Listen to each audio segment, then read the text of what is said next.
Welcome to all student my channel online education theory for K मेरे channel online शिक्षा theory for K में सभी छात्रों को स्वागत है। और मैं आपको थ्योरी क्लास के इंग्लिश के बुक बताने जा रहा हूँ।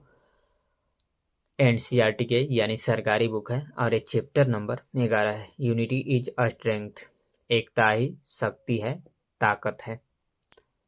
दूसरे शब्दों में बोल सकते हैं कि एक और एक 11 होते हैं।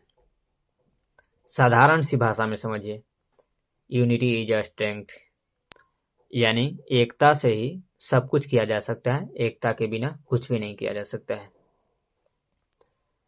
ये पीले कलर में जो आपको घेरा दिख रहा है उसी को बुक के अंदर बॉक्स बोलते हैं।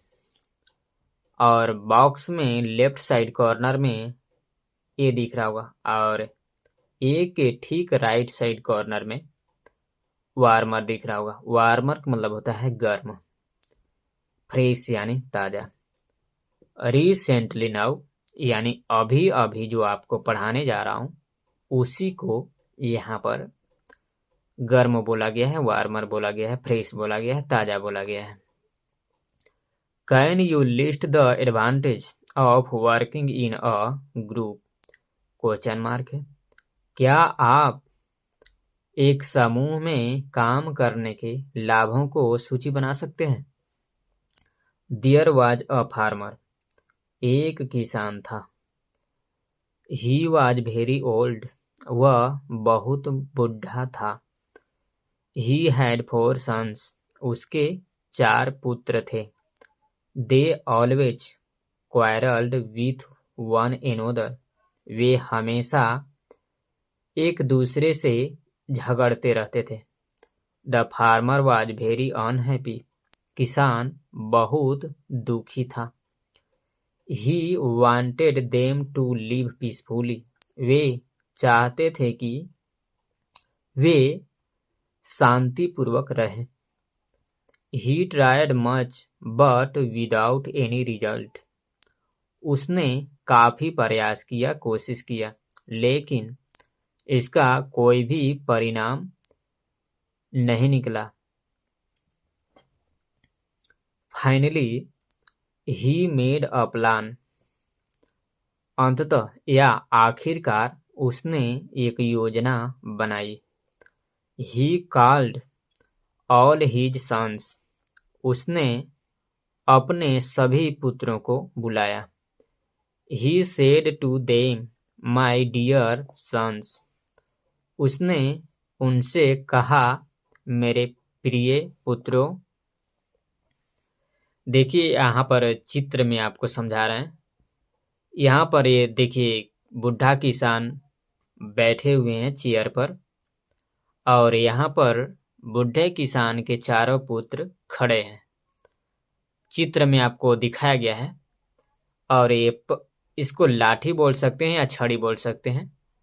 और छड़ी को या लाठी को एक बोझा के रूप में यानी इसको गट्ठर बोलेंगे, गट्ठर के रूप में बांधा हुआ है। चित्र में आपको साफ साफ दिखाई दे रहा होगा। मैं आपको बता दूं कि बिल्कुल आपको ऑफलाइन की तरह बताऊंगा। और हाँ, इस चैनल को सब्सक्राइब कर लीजिएगा। मेरे चैनल का नाम ऑनलाइन एजुकेशन थ्योरी फॉर के है। इसको यूट्यूब पर सर्च कीजिए और आराम से देखिए और समझने का प्रयत्न कीजिए। Go out and bring some sticks, जाओ और कुछ लाठियां यानी छड़ियों को लाओ। Each son brought sticks and gave them to him, प्रत्येक पुत्र ने छड़ियों को लाया और उन्हें उसे दे दिया। दे दिया कहने का मतलब है कि वो छड़ियों को या लाठियों को लाकर के अपने पिताजी को, बुढ़ाए पिताजी को दे दिया। The farmer made a bundle of sticks and said to them, dear sons, come one at a time and break the bundle. किसान ने छड़ियों को एक बोझा के रूप में यानी गट्ठर के रूप में बांध दिया और उनसे कहा, प्रिय पुत्रों, एक एक करके आओ और बंडल को यानी गट्ठर को तोड़ दो। All the sons tried, but no one could break it. सभी पुत्रों ने कोशिश की, लेकिन कोई भी इसे तोड़ नहीं सका। The farmer then untied the bundle and gave one a stick to each son and asked them to break. किसान ने गट्ठर को खोल दिया, यानी दूसरे शब्दों में बोल सकते हैं कि फिर किसान ने गट्ठर को खोल दिया और प्रत्येक पुत्र को एक एक छड़ी यानी लाठी को दे दिया और उसने कहा कि उसे तोड़ दो। Each son broke his stick easily. प्रत्येक पुत्र ने अपनी छड़ी यानी लाठी को आसानी से तोड़ दिया। The farmer said, "You see, unity is a strength." बुढ़ा किसान ने कहा, आप ने देखा, एकता ही ताकत है।